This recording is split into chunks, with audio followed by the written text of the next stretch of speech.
મિત્રો, એક ઘણા સમય પહેલાની વાત છે. એક વખત રાજા શિકાર રમવા માટે જંગલમાં ગયા. શિકાર રમતા રમતા તેને ખબર જ ન રહી અને તે જંગલમાં ખૂબ જ આગળ નીકળી ગયા. તે શિકાર કરી જ રહ્યા હતા ત્યારે વાતાવરણ ખૂબ જ ખરાબ થઈ ગયું હતું. વરસાદ અને વાવાઝોડાના કારણે કંઈ જ દેખાતું ન હતું. બધા સૈનિકો પાછળ રહી ગયા હતા. હવે સાંજનો સમય થઈ ગયો હતો અને રાજાને ઘરે જવાની ચિંતા હતી. રાજા રસ્તો ભૂલી ગયા હતા, તેથી મહેલમાં પાછા જઈ શકે તેમ ન હતા. તે જંગલ જંગલી જાનવરથી ભરેલું હતું, પણ રાજાને તો જંગલમાં જ રાત વિતાવવી પડે તેમ હતી. તેણે વિચાર્યું કે જો હું આગળ નીકળી જઈશ તો જંગલી જાનવરોનું ભોજન બની જઈશ. એટલા માટે મારે અહીં જ રોકાવું મારા માટે સારું રહેશે. તેથી તે આજુબાજુમાં સુરક્ષિત જગ્યા શોધવા લાગ્યા. ત્યાં તેની નજર અચાનક એક જગ્યાએ ગઈ જ્યાં તેને ધુમાડો નીકળતો જોયો. આગળ જઈને રાજાએ જોયું તો ત્યાં જૂની તૂટેલી ફૂટેલી ઝૂંપડી હતી. રાજા ખૂબ જ પ્રામાણિક માણસ હતો. તેણે ત્યાં જઈને ઝૂંપડીનો દરવાજો ખખડાવ્યો. પછી રાજા બોલ્યા કે કોઈ સાંભળે છે? હું એક મુસાફર છું. બહાર વાતાવરણ ખૂબ જ ખરાબ થઈ ગયું છે. મને આજની રાત રોકાવા માટે જગ્યા જોઈએ છે. રાજાનો અવાજ સાંભળીને ઝૂંપડીનો દરવાજો ખુલ્યો અને તેમાંથી એક વૃદ્ધ વ્યક્તિ બહાર આવ્યો. તે ખૂબ જ આદર સત્કારથી રાજાને અંદર લઈ ગયો. તેણે રાજાને કહ્યું કે તમે આજની રાત અહીં રોકાઈ શકો છો, કારણ કે મહેમાન તો ભગવાનની બરાબર હોય છે. તે વૃદ્ધ માણસની એક સુંદર અને યુવાન છોકરી હતી. તે બાપ બેટી જંગલમાં રહેતા હતા અને લાકડા કાપીને શહેરમાં વેચતા હતા. તેમાં પોતાનું ગુજરાન ચલાવતા હતા. તે વૃદ્ધ માણસે કહ્યું કે દીકરી, આજે આપણે ઘરે મહેમાન આવ્યા છે, તેના માટે સરસ સ્વાદિષ્ટ ભોજન બનાવો. તેની દીકરીએ સરસ સ્વાદિષ્ટ ભોજન બનાવ્યું. તે જમવાનું ખૂબ જ સાધારણ હતું, પણ તેનો સ્વાદ ખૂબ જ સરસ હતો. હવે રાજાને સૂવા માટે એક સરસ પથારી બનાવવામાં આવી. વૃદ્ધ વ્યક્તિ અને તેની દીકરીએ રાજાની ખૂબ જ સારી રીતે સેવા કરી. રાજાએ સવારે ઉઠીને તે વૃદ્ધ માણસને ધન્યવાદ કર્યા અને કહ્યું કે હવે હું જાઉં છું. જ્યારે ફરીથી સમય મળશે તો હું અહીં આવીશ. હવે વૃદ્ધ વ્યક્તિ અને તેની દીકરીએ રાજાને વિદાય આપી. રાજા ફરીથી પોતાના મહેલમાં આવી ગયા, પણ તેને તે વૃદ્ધ માણસની દીકરીની ખૂબ જ યાદ આવતી હતી. તેણે એક મહેમાન સમજીને તેનું ખૂબ જ ધ્યાન રાખ્યું હતું. રાજાને તે છોકરી ખૂબ જ ભોળી લાગતી હતી અને સારી લાગતી હતી. બસ તેને તો તે છોકરી યાદ જ આવતી હતી. રાજાની સગાઈ મંત્રીની દીકરી સાથે થવાની હતી, પણ મંત્રીની દીકરી ખૂબ જ ઘમંડી અને ચાલાક હતી. રાજાએ વિચારીને મંત્રીની છોકરીની સગાઈ માટે ના પાડી દીધી. તેણે કહ્યું કે હું તેને પસંદ કરતો નથી, ન તો તેને પ્રેમ કરું છું અને ન તો પ્રેમ કરી શકીશ. એટલા માટે મેં નિર્ણય લીધો છે કે જંગલમાં રહેવાવાળી તે વૃદ્ધની દીકરી સાથે લગ્ન કરીશ. તેણે બીજા જ દિવસે પોતાના સેવકને બોલાવ્યા અને તેને કહેવડાવ્યું કે હું તેની દીકરી સાથે લગ્ન કરવા ઈચ્છું છું તેવું તે વૃદ્ધ માણસને કહેજો. હવે રાજાના સેવકો તે ઝૂંપડી પાસે જાય છે અને તેનો દરવાજો ખખડાવે છે. જ્યારે તે વૃદ્ધ દરવાજો ખોલે છે તો આ બધું જોઈને આશ્ચર્યચકિત થઈ જાય છે. તેની સામે ઘણા બધા લોકો ઊભા છે અને તેના હાથમાં ખૂબ જ કિંમતી વસ્તુઓ છે. પછી તે વૃદ્ધે બધા સેવકોને કહ્યું કે અંદર આવો. ત્યારે સેવકો કહે છે કે અમારા રાજાને તમારી દીકરી પસંદ આવી ગઈ છે. તમારી દીકરીને રાણી બનાવવા માંગે છે અને તેની સાથે લગ્ન કરવા ઈચ્છે છે. ત્યારે તે વૃદ્ધ વ્યક્તિને પોતાની કિસ્મત ઉપર ભરોસો પણ નહોતો, તેથી તે ખૂબ જ ખુશ થયો. તેણે અંદર જઈને તેની દીકરીને બતાવ્યું કે બેટા, કાલે જે માણસ આપણે ત્યાં આવ્યો હતો તે બીજું કોઈ નહીં પણ રાજા રામદેવ સિંહ હતો. તેણે તારો હાથ માંગ્યો છે લગ્ન કરવા માટે. ત્યારે તે છોકરી ખૂબ જ ખુશ થઈ ગઈ. આવી રીતે રાજાના તેની સાથે લગ્ન થઈ ગયા. પણ તેના મંત્રી ખૂબ જ દુઃખી થયા, કારણ કે તેની દીકરી સાથે તેના લગ્ન ન થયા. હવે તે મંત્રી રાહ જોતો હતો કે ક્યારે મોકો મળે અને રાજા સાથે બદલો લઈ શકાય. હવે રાજા તેની રાણી સાથે ખૂબ જ સારી રીતે રહેતા હતા અને બંને ખૂબ જ ખુશ હતા. હવે તે લગ્નને 1 વર્ષ થઈ ગયું હતું. પછી રાણીએ એક સુંદર દીકરીને જન્મ આપ્યો.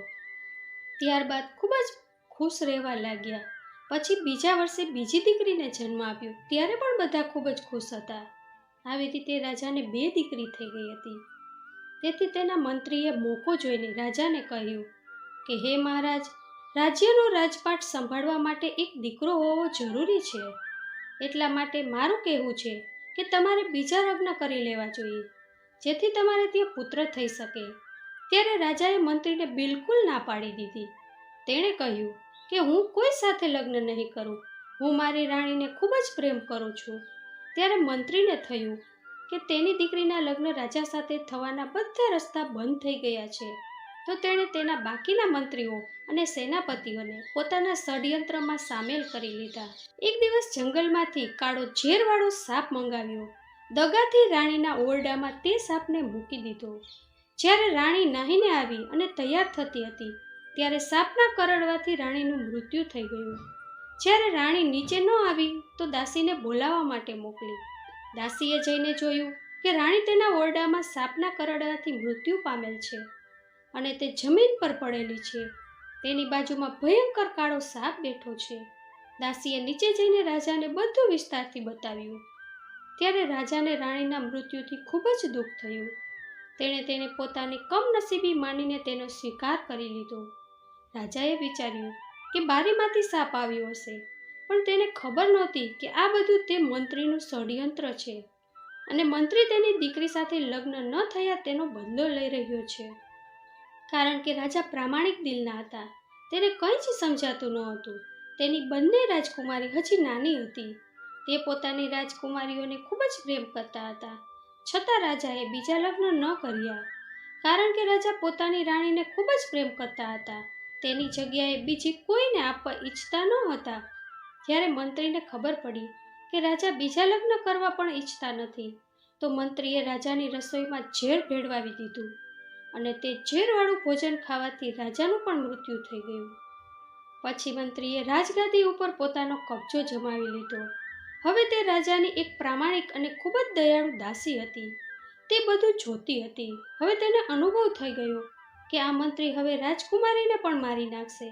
પછી તે દાસી બંને રાજકુમારીને રાત્રિના સમયે ખૂબ જ દૂર લઈને ચાલી ગઈ. હવે ત્યાં લાલચુ અને દયાભાવ વિનાનો રાજા ત્યાંની પ્રજાને મળી ગયો હતો. હવે તે પ્રામાણિક દાસી રાજકુમારીને લઈને જંગલમાં ચાલી ગઈ. ત્યાં તેણે બંને રાજકુમારીનું પોતાનાથી થઈ શકે તેટલું ભરણપોષણ કરવા લાગી. દિવસે દિવસે સમય પસાર થતો જતો હતો. હવે બંને રાજકુમારી મોટી થઈ ગઈ હતી. તે દાસીએ મોટી રાજકુમારીનું નામ પ્યારી અને નાની રાજકુમારીનું નામ સુમતી રાખ્યું હતું. એક દિવસ તે દાસી ખૂબ જ બીમાર થઈ ગઈ. તેણે પોતાનું મોત નજીક જોયું તો તે વિચારવા લાગી. પછી તે દાસીએ બંને રાજકુમારીને પાસે બોલાવી અને કહ્યું કે તમે બંને અસલમાં રાજકુમારીઓ છો. તેના માતા પિતા સાથે શું થયું તે બધું જ આ બંને રાજકુમારીને બતાવી દીધું. જ્યારે રાજકુમારીઓએ આ સાંભળ્યું તે ખૂબ જ ડરી ગઈ. તો તેને પોતાના માતા પિતાના મૃત્યુથી ખૂબ જ દુઃખ થયું. તે બંને રાજકુમારીને મંત્રી ઉપર ખૂબ જ ગુસ્સો આવ્યો. પછી તે દાસીનું મૃત્યુ થઈ ગયું. હવે દાસીના મૃત્યુ પછી તે બંને બહેનો એકલી થઈ ગઈ હતી. તે બંને રાજકુમારી પોતાના માતા પિતા અને દાસીને યાદ કરીને ખૂબ જ દુઃખી થતી હતી, પરંતુ હવે કંઈ જ થઈ શકે તેમ ન હતું. આવી રીતે દિવસો પસાર થવા લાગ્યા. આવી રીતે ઘણા વર્ષો વીતી ગયા અને બંને રાજકુમારી જુવાન થઈ જાય છે. એક વખતની વાત છે. એક રાજકુમાર જંગલમાં શિકાર રમવા માટે આવ્યો. રાજકુમારનો એક મંત્રી પણ તેની સાથે આવ્યો હતો. તે મંત્રીનો દીકરો હતો. રાજકુમારે 2 કબૂતરનો શિકાર કર્યો અને તેના મિત્રને આ બંને કબૂતરનું માંસ પકાવવાનું કહ્યું અને રાજકુમાર એક વડલાના ઝાડ નીચે આરામ કરવા લાગ્યો. મંત્રીનો દીકરો માંસ પકાવતો હતો ત્યારે તેની નજર સામે એક ઝૂંપડી પર પડી. ત્યાં એક ખૂબ જ સરસ છોકરી ઊભી હતી અને તે મંત્રીના દીકરાને જોઈ રહી હતી. જ્યારે મંત્રીના દીકરાએ તેને જોયું તો તેને પણ તે જોતો જ રહી ગયો.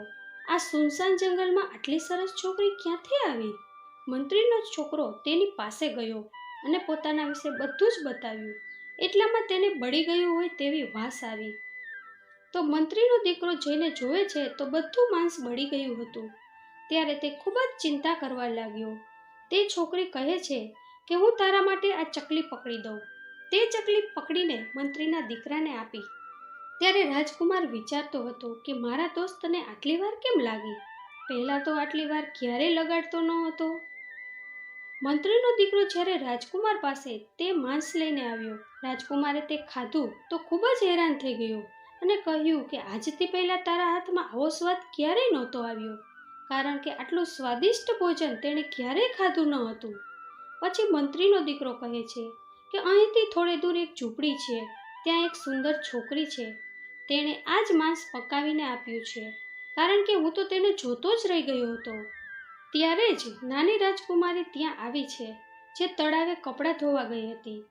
ત્યારે રાજકુમારી પ્યારીએ તેની નાની બહેનને મંત્રીના દીકરા વિશે બધું જ બતાવ્યું કે તે મને જોતો જ રહી ગયો. નાની બહેને મોટી બહેન પ્યારીને કહ્યું કે એ બહેન, રાજકુમારને લઈને પાછો જરૂર તે મંત્રીનો છોકરો આવશે. તું એટલી સુંદર છો, તું રાજકુમારની સાથે ચાલી જાજે અને તેની સાથે લગ્ન કરી લેજે, પણ મારા વિશે કંઈ જ ન બતાવતી. પછી મોટી બહેન પ્યારીએ કહ્યું કે હું તને છોડીને ક્યાંય નહીં જાઉં. ત્યારે નાની બહેન સુમતીએ કહ્યું કે સાંભળ બહેન, હું પણ તારી પાછળ જ આવીશ. આપણો આ સંબંધ દુનિયાની સામે ન આવવો જોઈએ. આટલું કહીને તે બહાર નીકળી ગઈ. જ્યારે તે ઝૂંપડીમાંથી બહાર આવી ત્યારે તેની પાસે નાના નાના સફેદ અને પીળા ફૂલ હતા. તે ફૂલ આપતા કહ્યું કે બહેન, જ્યારે રાજકુમાર તને લઈને જાય ત્યારે તું રસ્તામાં એક એક ફૂલ નીચે પાડતી જજે. એવી રીતે તે ફૂલોની પાછળ પાછળ હું તારા સુધી પહોંચી જઈશ. બધી વાત સમજાવીને નાની બહેન સુમતી એક વૃક્ષની પાછળ છુપાઈ ગઈ. એટલામાં મંત્રીનો દીકરો રાજકુમાર સાથે ત્યાં આવી ગયો અને રાજકુમારની નજર જેવી તે છોકરી પર પડી તો તેને જોઈને પ્રેમ કરવા લાગ્યો. પછી રાજકુમારે પૂછ્યું કે તું આ જંગલમાં એકલી કેમ રહે છે? ત્યારે નાની બહેન સુમતીએ સમજાવ્યા પ્રમાણે મોટી બહેન પ્યારીએ બધું જ કહ્યું કે હું મારા માતા પિતા સાથે અહીં રહેતી હતી, પણ મારા માતાનું મૃત્યુ થઈ ગયું. પછી મારા પિતાજી વૃદ્ધ થઈ ગયા હતા અને લાકડા કાપીને અમે અમારું ગુજરાન ચલાવતા હતા. થોડા દિવસો પહેલાં જ મારા પિતાજીનું મૃત્યુ થઈ ગયું છે. હવે મારો આ દુનિયામાં કોઈ નથી. હવે હું એકલી જ રહું છું. આવું સાંભળીને રાજકુમારે તરત જ રાજકુમારી પ્યારી સાથે લગ્ન કરવાની વાત કરી અને તેની સાથે ચાલવાનું કહ્યું. ત્યારે રાજકુમારી પ્યારીએ તેની સાથે ચાલવા માટે તૈયાર થઈ ગઈ. જતી વખતે રાજકુમારીએ સફેદ અને પીળા ફૂલની પોટલી ઉપાડી લીધી. પછી રાજકુમારીને પોતાના ઘોડા પર રાજકુમારે બેસાડી દીધી. હવે તે ચાલતા થઈ ગયા. રસ્તામાં મોટી બેન પ્યારીએ એક એક કરતા ફૂલ નીચે પાડવાનું શરૂ કર્યું. બીજી બાજુ નાની રાજકુમારી સુમતી વૃક્ષની પાછળથી નીકળી અને તે ફૂલની પાછળ પાછળ જવા લાગી. રાજકુમાર મોટી બહેનને લઈને સીધો જ રાજમહેલમાં પહોંચી ગયો અને પોતાના માતા પિતા પાસે લઈ ગયો. તેમજ તેને બધી જ વાત કહી અને એ પણ કહ્યું કે તે આ છોકરીને પ્રેમ કરે છે, તેથી તેની સાથે બીજા લગ્ન કરવા ઈચ્છે છે. તે રાજકુમારને પહેલી પણ પત્ની હતી. તે ખૂબ જ ઘમંડી હતી. તેની મા પણ આ જ મહેલમાં રહેતી હતી. તે રાજાને કોઈ સંતાન આપી શકી ન હતી. એટલા માટે જ રાજકુમારે બીજા લગ્ન કર્યા હશે. જ્યારે તે મા દીકરીને ખબર પડી કે રાજા બીજા લગ્ન કરવાના છે તો તેને ખૂબ જ ગુસ્સો આવ્યો, પરંતુ તે જાણતી હતી કે રાજકુમાર જે કરવા ઈચ્છે છે તે કરીને જ રહેશે. એટલા માટે ખોટી ખુશી બતાવીને કહેવા લાગી કે રાજકુમારના એકવાર ફરીથી લગ્ન થવાના છે. અમે બંને સાવકી નહીં પણ બહેનો બનીને રહીશું. જ્યારે રાજકુમારની પહેલી પત્નીએ લગ્ન કરવા માટે વિરોધ ન કર્યો તો બાકીના બધા લગ્ન કરાવવા માટે તૈયાર થઈ ગયા અને કોઈએ વાંધો ન ઉઠાવ્યો. બીજી બાજુ નાની બહેન ફૂલોની પાછળ પાછળ તે નગરમાં આવી ગઈ. આખા નગરમાં ઉત્સવનો માહોલ હતો. નાની બહેન સુમતીએ એક સ્ત્રીને પૂછ્યું કે આ આખા નગરમાં રોશની કેમ છે? શું નવીન છે કંઈ? તે વૃદ્ધ સ્ત્રીએ કહ્યું, અમારા રાજકુમારને એક ખૂબ જ સુંદર છોકરી જંગલમાંથી મળી છે અને તેની સાથે લગ્ન કરવાના છે.